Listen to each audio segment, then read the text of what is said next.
하나님 말씀 보셨습니다. 하나님 말씀은 마태복음 5장 48절 말씀입니다. 하나님 말씀은 마태복음 5장 48절 말씀, 신약성경 제 성경으로는 7페이지입니다. 신약성경 7페이지 마태복음 5장 48절 말씀 찾으셨으면 제가 봉독하겠습니다.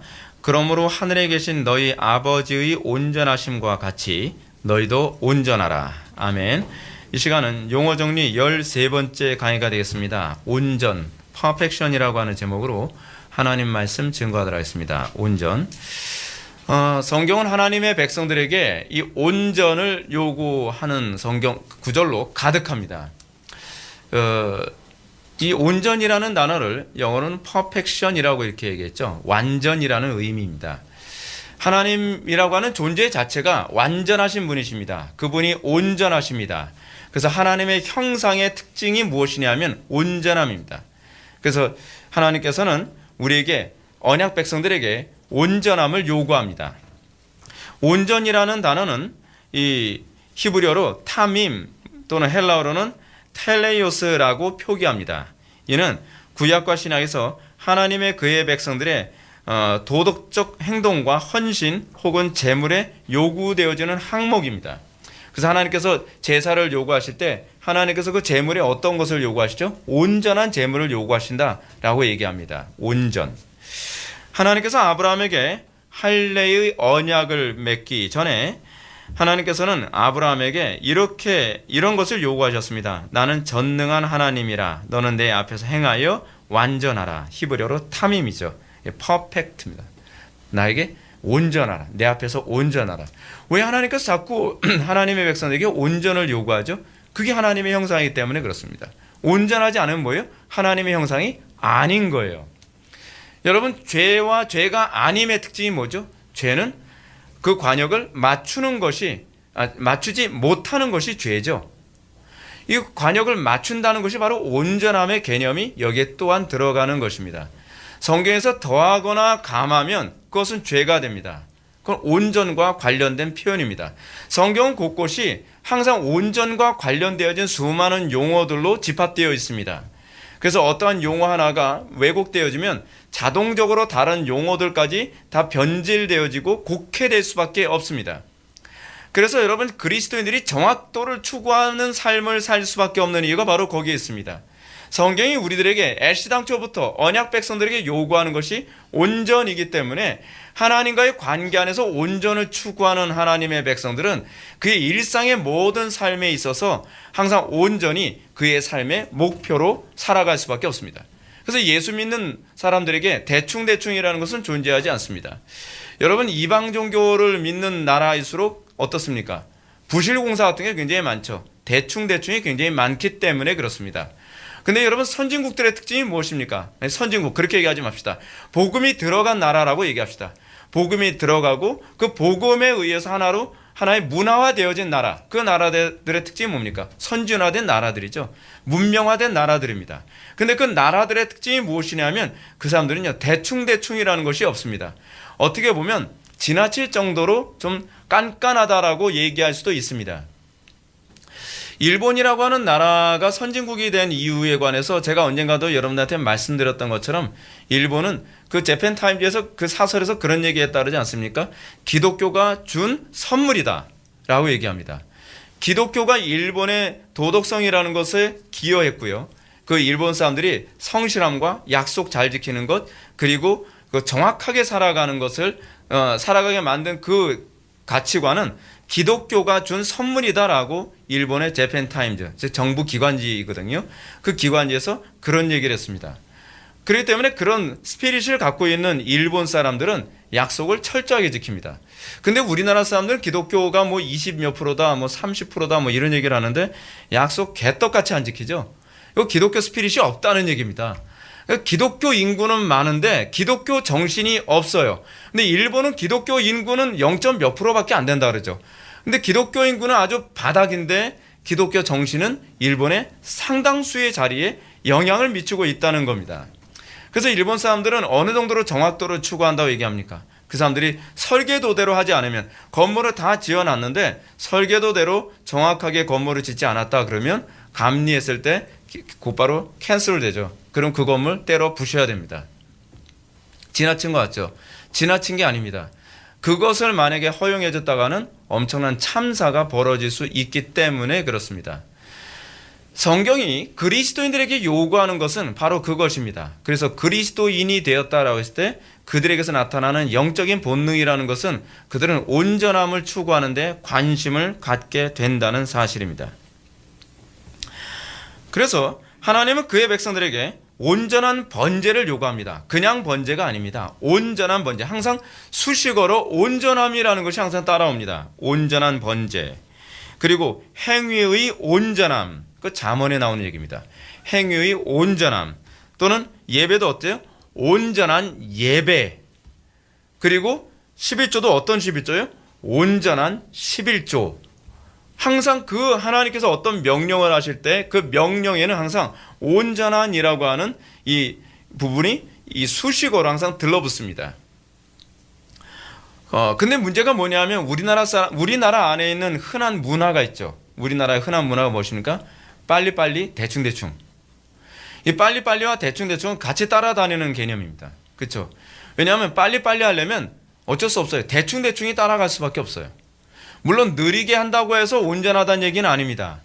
그러나 빨리빨리에는 항상 무엇이 어떤 의미가 내포되어 있냐 하면 일단은 성과가 중요하다는 겁니다. 눈에 보이는 게 중요하다는 겁니다. 그래서 빨리빨리 하다 보니까 자꾸 부실공사가 나오고 빨리빨리 하다 보니까 뭔가 사회 여기저기서 부작용 같은 것이 자꾸 나타나는 거죠. 한국교회가 또 그런 게 있지 않습니까? 교회도 빨리빨리 성장해야 된다. 빨리빨리 성장해야 된다라고 하다 보니까 어떤 문제가 발생합니까? 성경적으로 정확하게 가자고 하는 것을 사람들이 별로 좋아하지 않습니다. 성경적으로 정확하게 가다 보면 너무 늦다는 겁니다. 교회 성장이 너무 더디다는 거예요. 그래서 교회 성장이 빨리 가기 위해서는 그거 불편한 교리 같은 거 빼자. 그 불편한 가르침 같은 거 빼자. 그것까지 다 받아들이고서는 교회가 빨리 성장할 수 없다. 그 결과가 뭐죠? 한국 교회가 세상에 소위 복음의 영향력을 전혀 끼치지 못하는 숫자는 늘어났는데 불신자만 바글바글한 교회가 돼버리고 말았다는 사실입니다. 우리가 잘 알고 있는 여리고 전쟁에서 하나님께서 이스라엘 백성들에게 요구한 전쟁이 무엇입니까? 하나님께서는 이스라엘 백성들에게 온전한 진멸을 요구하셨습니다. 온전한 진멸. 온전한 진멸이라고 하는 이 말이 히브리어로 헤렘이죠. 헤렘. 그래서 일명 헤렘 전쟁이라고 얘기합니다. 근데 이 헤렘 전쟁이 얼마나 온전함을 추구하는 전쟁인가? 하나님께서 이스라엘 백성들에게 아이도 남겨두지 말라는 거예요. 애 어른 남겨두지 말라. 그리고 조그만 금은 보석도 남겨두지 말라. 그리고 짐승들조차도 남겨두지 말라. 여러분 얼마나 사람이 독해야 그렇게 하겠습니까? 하나님 말씀대로 순종하는데요. 느슨한 마음으로는 그렇게 할 수가 없습니다. 하나님께서 명령하신 대로 정확하게 다 진멸해야만 합니다. 그것이 헤렘 전쟁입니다. 그리고 거기에는 모든 재물, 거기서 수확한 모든 전쟁의 그 노획물을 하나님께 다 바치는 것이 언약의 조건이었습니다. 여기에 조금이라도 부족하면 하나님의 진노가 임합니다. 그래서 어떤 현상이 나타났습니까? 아이성 전투에 이스라엘이 패배했죠. 왜요? 온전히 순종하지 않았기 때문에 그렇습니다. 그 순종하지 못한 사람이 누구였습니까? 아간이라고 하는 한 사람, 많은 사람들이 아닙니다. 집단으로 범죄한 것도 아니었습니다. 아간이라고 하는 한 사람의 범죄가 결국은 이스라엘 공동체에 엄청난 재앙을 가져오게 된 것입니다. 신약에 와서도 예수님은 하늘에 계신 너희 아버지의 온전하심 같이 너희도 온전하라 라고 명령합니다. 제가 이제까지 구약을 얘기했기 때문에 그 온전이 율법이다라고 여러분들이 얘기할 수도 있겠지만 신약에 와서도 예수님은 하나님의 백성들에게 교회에게 뭘 요구합니까? 내가 온전하니 너희도 온전하라 라고 요구하고 있습니다. 성경이 요구하는 온전은 아버지의 온전함에 기초를 둡니다. 아버지의 온전함 가치입니다. 그냥 우리가 생각하는 온전함이 아니라 하나님께서 규정한 온전함처럼 너희도 온전하라 라고 성경은 우리들에게 요구하고 있습니다. 이렇듯 성경이 완전, 즉 온전을 요구하고 있기 때문에 초기 기독교 이단이나 천주교에서는 이 완전을 어떻게 해야 될 것인가에 대해서 고민하면서 아주 퍼펙트한 선행, 퍼펙트한 율법 준수가 바로 성경이 요구하는 온전일 것이다 라고 그렇게 생각을 했습니다.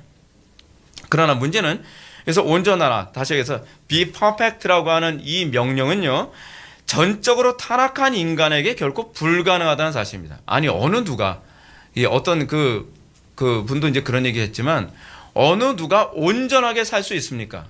그렇잖아요? 우리가 어느 누가 하나님처럼 온전하게 살 수 있냔 말이에요. 하나님처럼 온전하게 살려면 우리가 하나님이 되는 것밖에 방법이 없잖아요. 근데 성경은 우리들에게 나 아버지의 온전함처럼 너희도 온전하라 요구하고 있다는 사실입니다. 본디 이 완전 또는 온전이라는 단어는 원죄 없는 사람이나 하나님에게만 요구될 수 있는 용어입니다. 원죄를 가지고 태어난 인간에게 이 명령은 순종이 불가능합니다. 불가능하다는 얘기는 무슨 얘기입니까? 우리는 그렇게 할 기능 자체가 없다는 겁니다. 우리 그럴 기능이 없습니다. 그럼에도 불구하고 온전에 대한 명령은 구약과 신약 전체에서 언약 백성들에게 공통적으로 요구되어지는 명령입니다. 그렇다면 우리는 과연 이 단어를 어떻게 이해하고 적용해야 될지 좀 고민해야만 합니다. 여러분 이 온전이라는 용어를 제대로 이해하지 못하면 여러분 신앙생활 헛하는 경우가 굉장히 많습니다. 내가 하나님께 나름대로 봉사했는데 내가 나름대로, 이 나름대로라는 말이 이게 우리나라 말이 좀 애매모호한 단어가 많아요. 나름대로. 그리고 또 어떻게 해요? 또 무슨 표현이 있지? 하여간 대충대충과 관련되어진 그런 비스무리한 그런 용어들이 굉장히 많이 있습니다. 그러다 보니까 교인들한테 이런 얘기가 나옵니다. 나는 하나님 열심히 믿는다고 하는데 왜 저는 하나님 믿는 그 체험 같은 게 없죠? 왜 체험이 없을까요?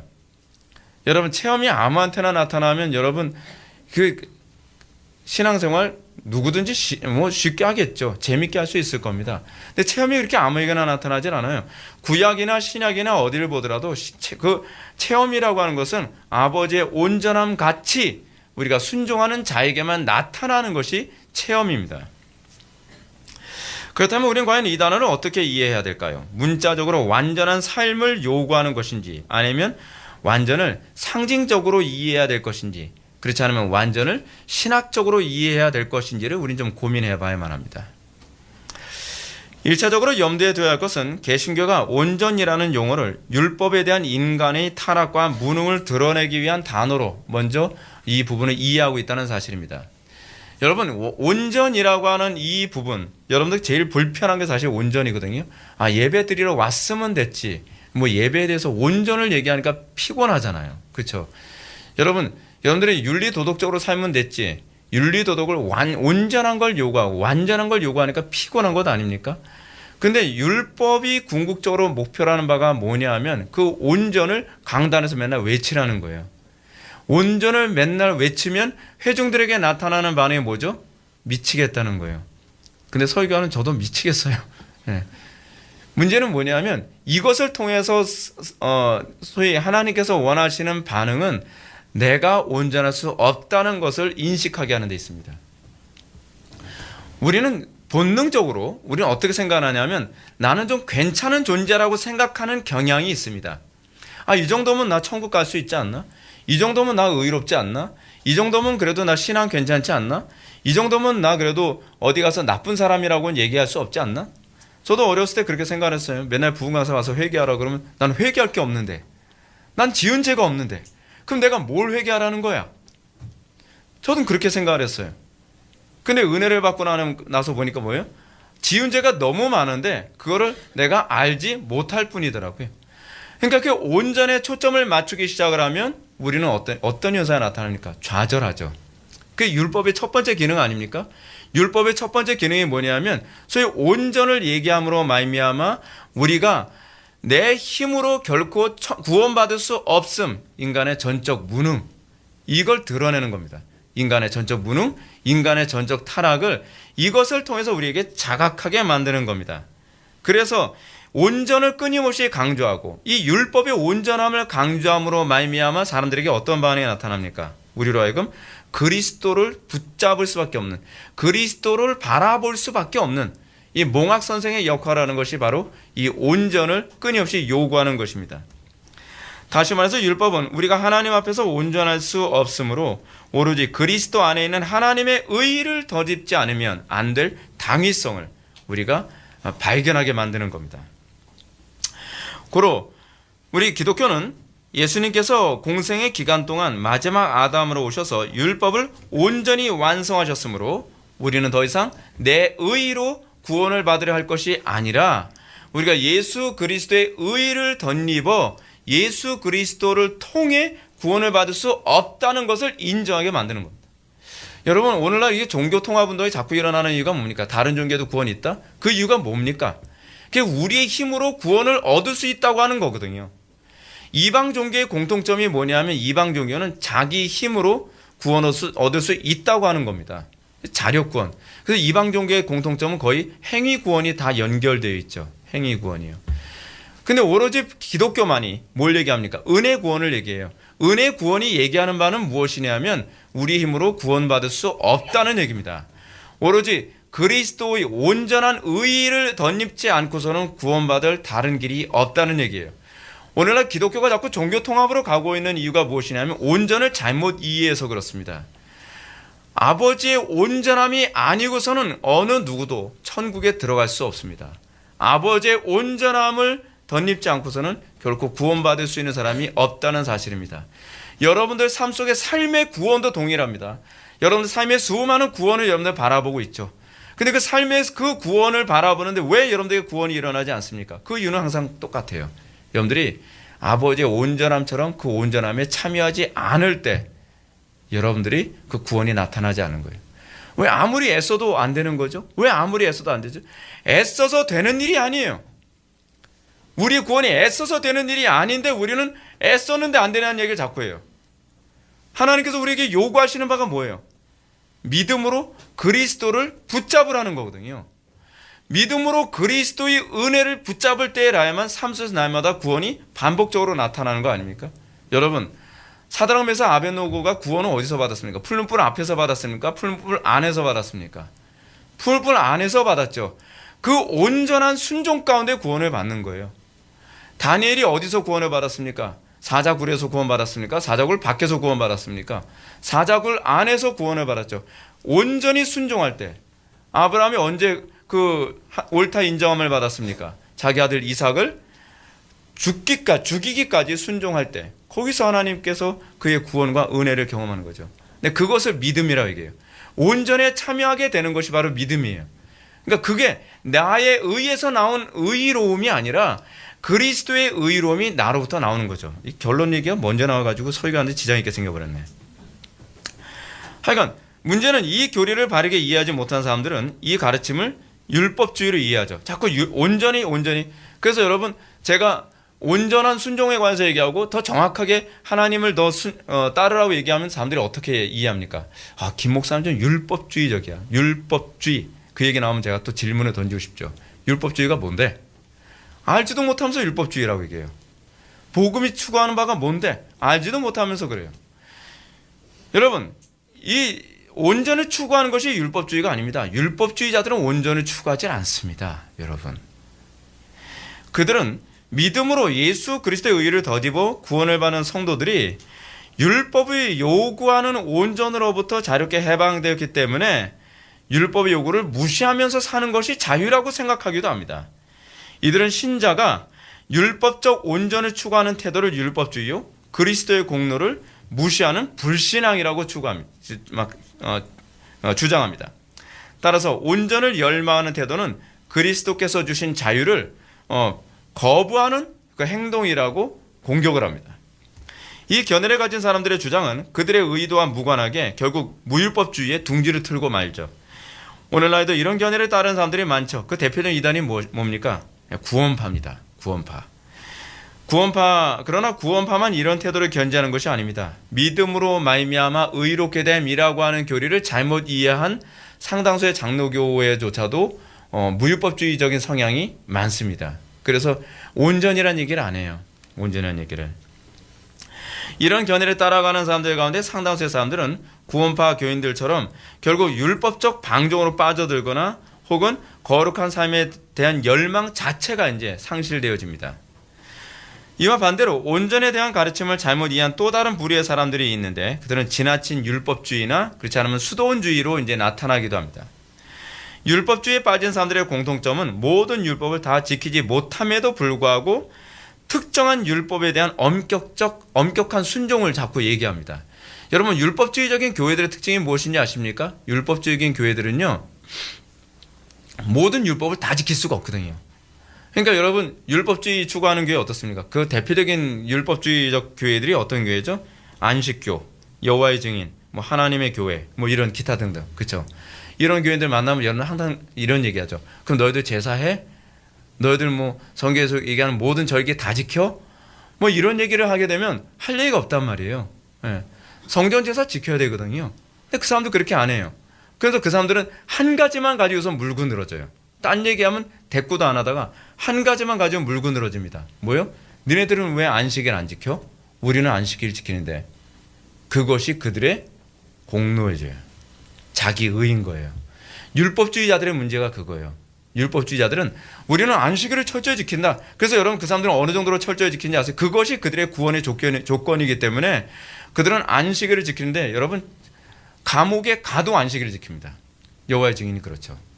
여호와의 증인들이 왜 이렇게 철저한지 아십니까? 그게 구원의 조건이기 때문에 그래요. 그렇기 때문에 그들은 안식일을 철저히 지켜요.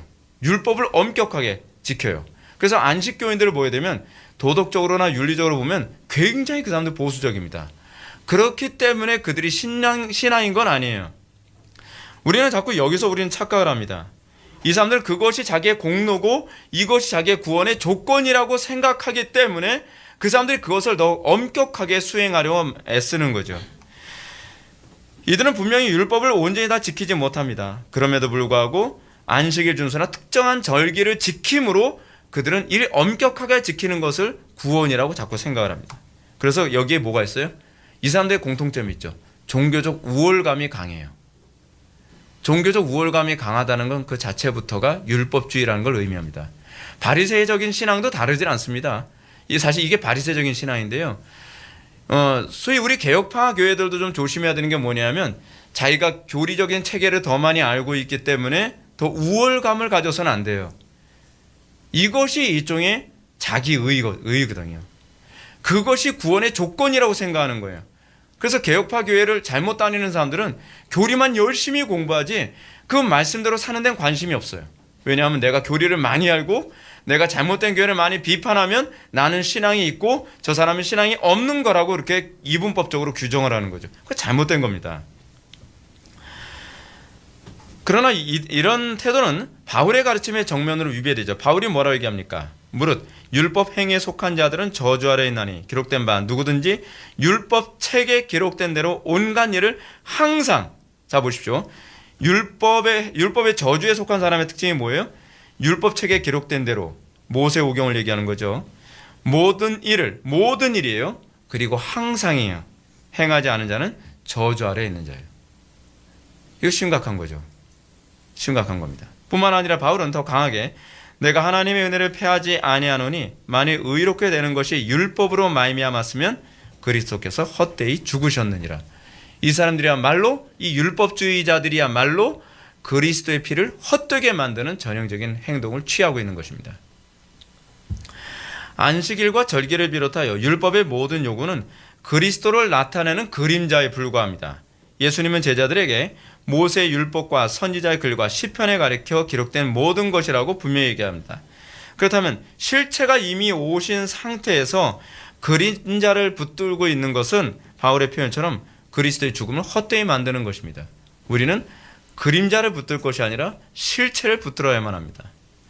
율법적 온전을 추구하는 자들 가운데는 안식일이나 절기가 아닌 도덕적 온전을 추구하는 자들도 있습니다. 이들은 율법적 온전을 이루기 위해 금욕주의적 수행에 심취하기도 합니다. 어떤 사람들은 일상의 삶을 살면서 온전을 추구하는 것이 결코 불가능하다고 판단하여 세상과 단절해가지고 뭐 절에 들어가든지 그렇지 않으면 수도원에 들어가든지 기도원에 들어가면서 그런 자기의 신앙생활을 추구하는 사람도 있습니다. 수도원주의는 인위적인 방식으로 율법을 온전히 추구함으로써 성속을 이렇게 구분하는 이원론적 태도를 견지하고 있는 거죠. 스스로 고행을 추구하는 이방 종교적 이 형태로 그대로 나타납니다. 그 결과 그들에게 나타나는 특징이 뭐예요? 온전은 없어지고 바리새인들처럼 율법적 위선만 가득합니다. 그래서 여러분 수도원 생활한다든지 그렇지 기도원 생활하는 사람들을 보게 되면 겉으로는 굉장히 도덕적인 것 같은데요. 그들의 내면을 들어가 보면 굉장히 부패한 삶을 살고 있는 것이 공통점입니다. 뭐 이 얘기는 뭐 다 아는 얘기잖아요.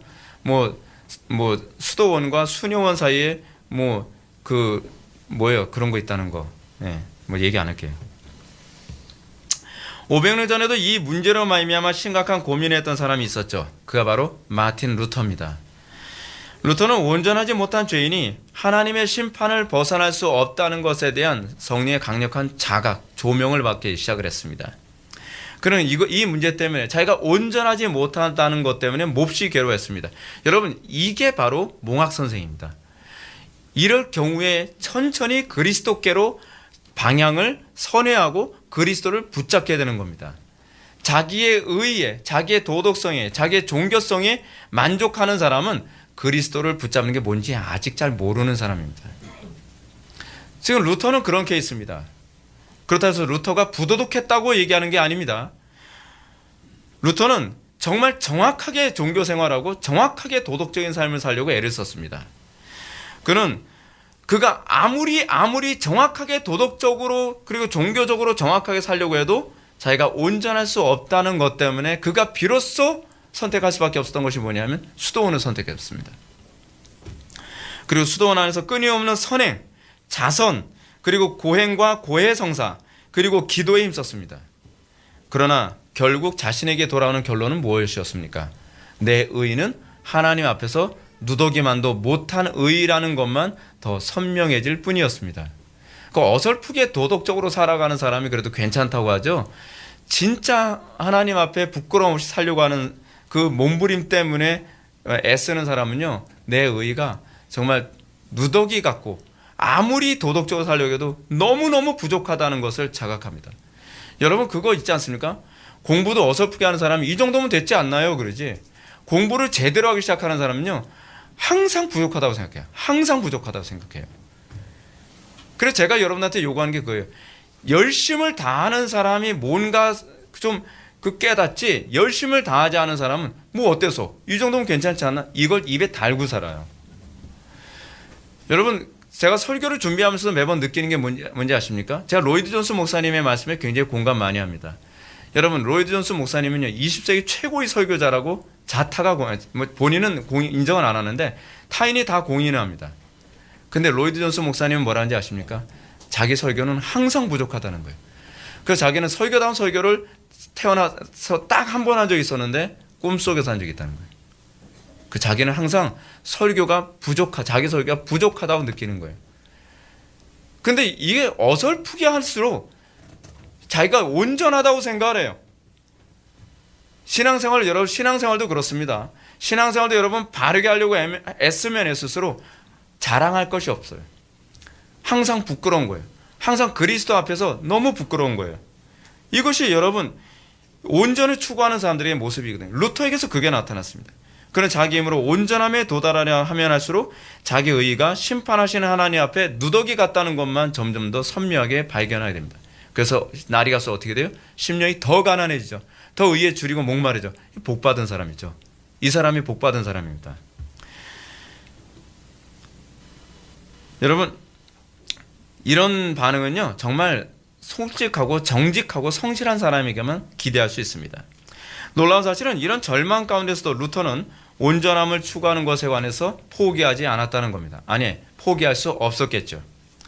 그는 일반 사람들에게 흔히 나타나는 것처럼 더 이상 고민하는 수고를 멈추고 온전에 대하여 막연한 태도를 견지하지 않았습니다. 이 정도면 뭐 온전한 거겠지. 그렇다고 해서 당시 유행했던 철학의 논리에 자신의 불완전한 의의를 합리화하려고 하지 않았습니다. 요즘에 칼바르트 신학이 그거 아닙니까? 칼바르트는 자기가 성경이 믿어지지 않으니까 이걸 철학적으로 합리화시킨 것이 실존주의를 사용한 거예요. 믿어지지 않으니까 성경 가지고 어떤 장난질을 칩니까? 믿어지지 않으니까 성경 읽다가 마음에 잡히면 믿어진 거라고 합리화시키는 거예요. 그건 아니죠. 근데 루터는 그런 철학적인 유혹에도 기울어지지 않았습니다. 그는 자신의 영혼의 문제를 포기하지 않고 성경에서만 답을 찾으려고 끊임없이 몸부림을 쳤습니다. 물론 루터의 이런 끈기 있는 태도와 열정은 성령께서 그의 영혼을 사로잡은 결과임에 틀림없습니다. 그래서 은혜죠. 이 모든 영광은 거룩하신 성삼위 하나님께만 돌려져야만 합니다. 아무튼 포기하지 않고 이 씨름한 결과 루터는 로마서에서 결국 답을 찾습니다. 성령께서 로마서를 통해 그에게 조명해 주십니다. 무엇이라고요? 오직 의인은 믿음으로 말미암아 의롭게 된다. 여러분, 루터는 말 그대로 구하고 찾고 두드리는 사람입니다. 구하고 찾고 두드리는 것을 아무리 시간이 가도 포기하지 않은 사람입니다. 그리고 그는 구한 대로 받았고 찾음으로 찾아냈으며 두드림으로 열린 영광을 경험한 사람입니다. 이 모든 은혜는 모든 사람들에게 다 약속된 것임을 믿으시기 바랍니다. 여러분들도 끊임없이 구하고 찾고 두드리시기 바랍니다.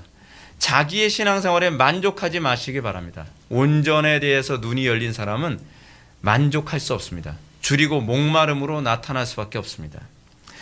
이렇게 구하고 찾고 두드리는 가운데 오직 의인은 믿음으로 말미암아. 여기서 오직 의인은 뭡니까? 온전한 자죠. 이 루터에게 이 의인은 온전한이라고 하는 개념으로 보입니다. 오직 온전한 자는 믿음으로 말미암아 살리라 라는 것을 비로소 깨닫게 됩니다. 루터는 성경이 언약 백성들에게 요구하는 온전이라는 단어가 바로 믿음에서 그 실체를 드러내고 있다는 것을 발견하게 됩니다. 의인, 다시 말해서 온전한 자는 믿음으로만 가능하다는 거예요. 그렇다면 루터를 비롯하는 개혁자들이 성경을 통해서 깨달은 온전의 개념은 무엇입니까? 앞에서 언급한 것처럼 그리스도로부터 전가된 온전을 말합니다. 내 온전이 아니라 그리스도의 온전이에요. 성경이 요구하는 온전은 결코 행위적 완전함을 말하는 것이 아닙니다. 그리스도로부터 전가된 완전을 얘기하는 거예요. 다시 말해서 나의 완전이 아니라 그리스도와 연합된 결과로 자신을 통해 나타나는 온전이에요. 이게 말귀를 알아들을 수 있어야 되는데 이거 말귀 알아들어야 돼요. 이거 굉장히 중요한 얘기예요. 그래서 루터가 이걸 뭐라고 얘기했는지 아십니까? 신자란 의롭게 된 죄인이라고 얘기합니다. 내가 죄인이라는 것은 변함이 없지만 나의 의로움, 나의 온전함은 그리스도의 온전함이라는 거예요. 그리스도께서 나를 통해 온전함을 드러내시는 거라는 겁니다. 이것은 성령께서 신자를 그리스도와 연합하도록 하심으로 신자를 통해 나타나는 완전입니다. 그러므로 이런 은혜를 경험한 성도들은 주님의 명령을 수행한 후에 그 모든 영광을 그리스도께 돌리죠. 어떻게 해요? 너도 명령받은 것을 다 행한 후에 이르기를 우리는 무익한 종이라 우리가 하여야 할 일을 했을 뿐입니다 라고 고백하게 된다는 거예요. 이런 고백이 어떻게 가능하게 되는지 이해가 되지 않은 사람들은 사도 바울이 로마서 7장에서 자신이 죄와 연합된 상태에서 했던 고백을 일으켰던 것을 기억하십시오. 이제는 그것을 행하는 자가 내가 아니요 내 속에 거하는 죄니라. 바울이 뭐라고 얘기합니까? 내가 죄를 행하는데 이 죄를 행하는 주체가 내가 아니라 내 속에 거하는 죄라는 거예요. 만약 내가 원치 아니하는 것을 행하면 이를 행하는 자는 내가 아니요 내 속에 거하는 죄니라. 바울이 이렇게 말한 것은 자기의 어떤 죄에 대한 죄를 책임을 떠넘기기 위해서 하는 소리가 아닙니다. 이 죄의 에너지가 어디서 나오냐는 걸 얘기하는 거예요. 그 죄악된 삶을 살게 만드는 근원은 어디서 나와요? 내 속에 있는 죄라는 거예요. 죄. 이 논리는 우리가 죄를 범하게 되는 것이 그리스도의 표현처럼 예수님의 표현처럼 죄의 노예가 된 상태의 표현이라는 거예요. 자, 그렇다고 한다면 그런데 우리가 의롭게 살아가게 되어지는 근거는 어디 있어요? 의의 노예가 되는 것밖에 방법이 없어요. 그렇죠? 그래서 요한복음 8장 35절 이렇게 얘기합니다. 예수께서 대답하시되 진실로 진실로 너희에게 이르노니 죄를 범하는 자마다 죄의 종이니라 라고 얘기합니다. 사람이 죄를 범하고 온전한 삶이 불가능한 이유는 바로 죄의 지배 때문에 그렇습니다. 죄와 사망의 권세가 사람들로 하여금 하나님의 명령에 순종하지 못하도록 그리고 온전히 순종하지 못하도록 만듭니다. 온전하지 못한 건 다 죄예요. 그렇죠? 이것이 바로 타락한 사람이 온전한 삶을 사는데 기능적으로 불가능하다는 이유입니다.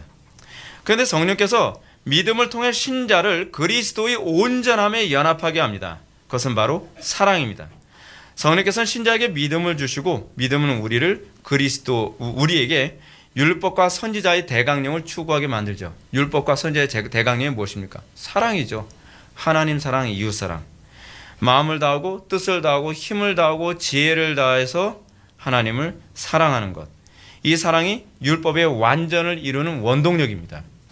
그래서 바울은 사랑은 율법의 완성이니라 라고 얘기하고 있는 거죠. 그래서 사랑을 따라 행하지 않은 모든 건 다 죄일 수밖에 없어요. 믿음을 따라 행하지 않은 것이 죄라고 한 말은 그 개념입니다. 그러나 여기서 오해하지 말아야 할 것이 있습니다. 그것은 신자가 성령으로 거듭났다고 해서 실제로 온전한 삶을 사는 천사가 된다는 얘기는 아닙니다.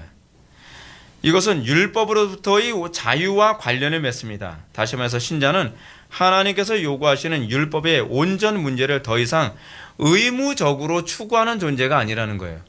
율법이 요구하는 온전을 뭐로 추구해요? 이제는 사랑으로 추구하는 거예요. 사랑으로.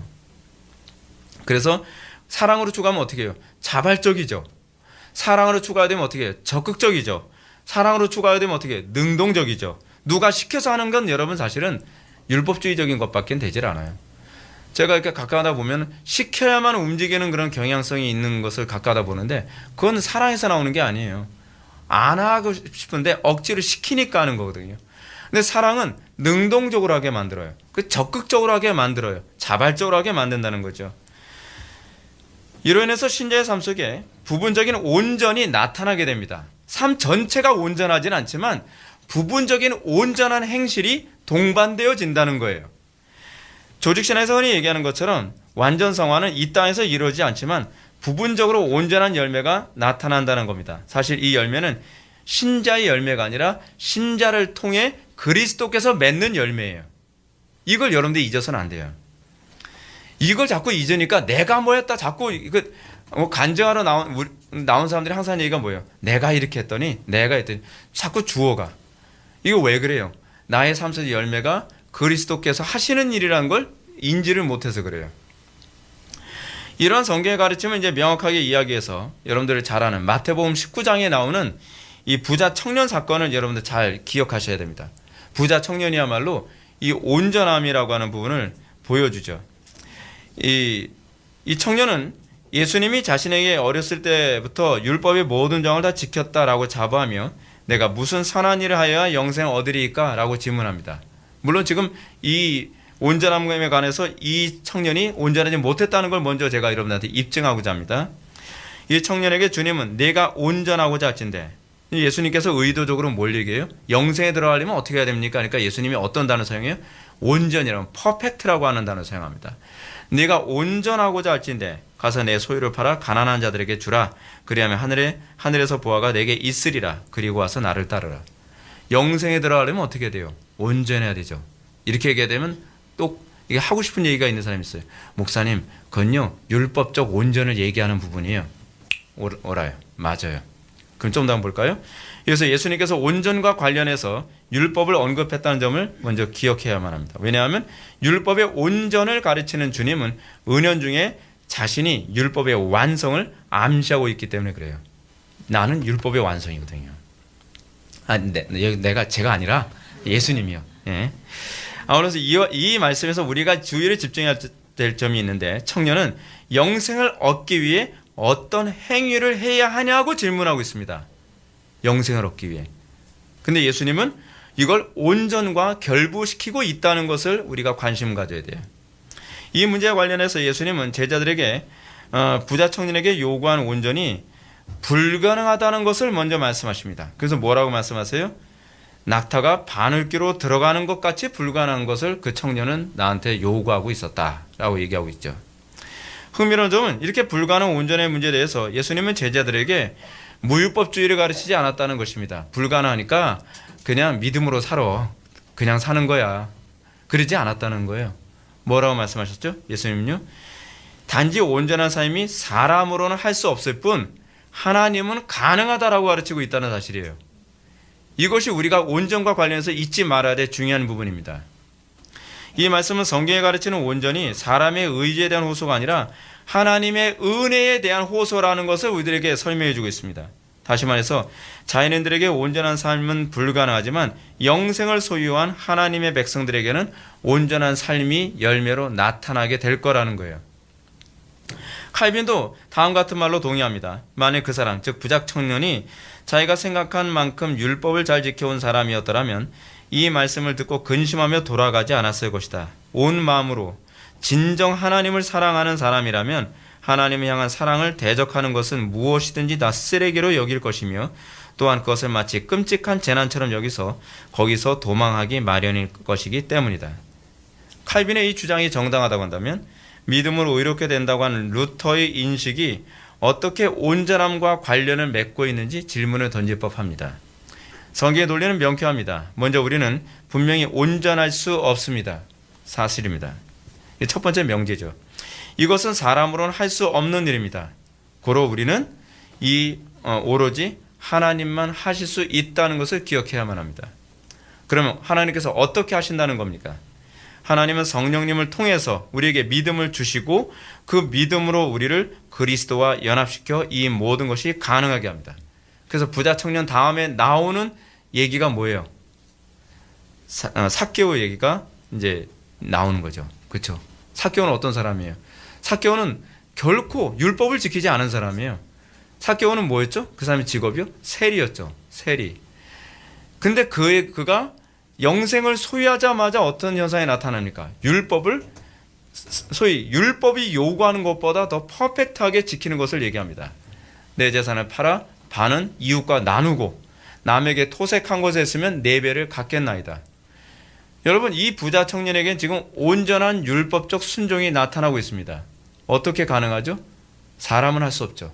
하나님이 하신 거죠. 이것이 신자에게서 나타나는 온전의 모습입니다. 성도는 오직 믿음으로 그리스도와 한마음 한뜻으로 연합되어 율법을 그리스도의 마음으로 온전에 참여하게 됩니다. 이것이 교회사 안에서도 수도 없이 나타나죠. 여러분, 율법을 온전히 참여하는 방법을 뭐라고 얘기합니까? 마음을 다하고 뜻을 다하고 목숨을 다하고 힘을 다하고 지혜를 다해서 주너의 하나님을 사랑하라. 근데 우리의 신앙의 선배들이 목숨을 다해서 주님을 사랑했죠. 순교를 당하면서도 주님을 사랑했죠. 고난을 당하면서도 고문을 당하면서도 그 믿음을 지켰죠. 그게 온전 아닙니까? 근데 그 온전이 사람에게서 나온 것이 아니라 하나님의 은혜라는 거예요. 그 사람을 통해서 그리스도께서 드러내신 거라는 겁니다. 성도가 그리스도와 한 마음으로 연합됐다는 것이 바로 이겁니다. 선지자 율법의 대강령처럼 마음을 다하고 뜻을 다하고 힘을 다하고 지혜를 다하고 목숨을 다해서 하나님을 사랑하게 되는 것입니다. 그리고 이 사랑은 율법의 완성입니다. 온전입니다. 성도에게 요구되는 온전이란 행위가 배제된 피상적인 온전이 아닙니다. 분명한 행위를 동반하는 온전입니다. 그러나 그 행위가 단순한 나의 행위가 아니라 그리스도를 통한 나의 행위라는 겁니다. 그것은 행하는 자가 내가 아니요 내 속에 거하는 주님이십니다. 마치 바울이 로마서 7장에서 언급한 것처럼 그것을 행하는 자가 내가 아니요 내 속에 거하는 죄니라 라고 하는 것과 동일한 원리입니다. 물론 성도는 이 세상에서 율법적으로 완전한 삶을 살 수는 없습니다. 율법적으로 완전한 삶을 살 수 없지만 그 목표는 항상 온전함에 초점이 맞춰져 있습니다. 이것이 바로 믿음으로 온전함에 참여한다는 얘기입니다. 신자의 심령이 온전에 초점이 맞춰진 것은 사랑의 속성 때문입니다. 그 사랑 때문에 종교 개혁자들의 주장처럼 개혁된 교회는 항상 개혁되어야 한다고 생각을 했습니다. 개혁자들은 항상 온전에 초점이 맞춰져 있습니다. 지금 개혁된 것이 아름답지만 이것으로는 만족할 수 없다. 뜻이 하늘에서 이룬 것처럼 땅에서 이루어지는 것. 즉 하나님께서 원하시는 정점을 맞출 때까지 우리는 개혁을 멈출 수가 없다. 그래서 청교도들이 핍박을 받으면서 영국에서 그토록 이 개혁을 했던 이유가 바로 거기에 있었던 것 아닙니까? 이것이 온전에 참여한 신자의 심령의 모습입니다. 이런 이유 때문에 프란시스 쉐이프는 온전과 관련해서 신자가 추구해야 할 태도를 다음과 같이 언급합니다. 우리는 완전성보다 낮은 표준을 반대하지 않으면 안 된다. 우리는 이 표준을 할 수 있는 한 진지하게 지키지 않으면 안 된다. 이와 같은 표준의 총체성 그 이하의 것은 충분하지 않다. 셰퍼가 지금 뭐라 얘기합니까? 우리의 표준은 완전성 이하로 낮춰서는 안 된다는 것입니다. 이것이 소위 믿음을 소유한 온전히 무엇인지 알게 되어진 신자의 모습입니다. 그러나 이렇게 율법적인 온전을 추구한다고 해서 그것이 율법적 온전을 의미하지 않습니다. 이는 하나님을 마음과 뜻과 힘과 지혜와 목숨을 다해서 사랑하는 동기의 온전입니다. 하나님의 값없이 거저주시는 사랑과 은혜에 대하여 이 감사에 대한 반응이에요. 그것이 여러분 하이델베르크 요리문답에서 나오는 것처럼 찬송의 결과예요. 우리가 온전한 삶을 살려고 하는 것은 율법을 지킴으로 구원을 받기 위한 것이 아니라 그 은혜에 대한 찬송의 반응이라는 거예요. 찬송의 반응. 예수님께서 이와 같이 너희도 명령받은 것을 행한 후에 이르기를 우리는 무익한 종이라 우리가 해야 할 일을 할 것뿐이라 라고 얘기한 것처럼 우리는 내 행한 것에 관해서 내 의의를 드러내는 것이 아니라 이것이 하나님의 온전함을 통해 하나님을 기쁘시게 해드리기 위한 것이기 때문에 우리는 항상 부끄러운 거죠. 왜냐하면 그 감사를 어떻게 보답해야 될지 모르기 때문에. 그러므로 믿음에 의해 사랑으로 연합된 온전은 율법적 행위보다 결코 못한 행위는 아닙니다. 왜냐하면 예수님께서 너희 의가 서기관과 바리새인보다 더 낫지 못하면 결코 천국에 들어가지 못하리라 라고 말씀하셨기 때문에 그렇습니다. 그러면 온전에 대해서 정의를 내리겠습니다. 온전이란 무엇입니까? 온전이란 그리스도 안에서 하나님의 사랑으로 율법을 충성되게 준행하려는 심령의 상태이지 율법의 완전이 아니다. 다 같이 기도하셨습니다.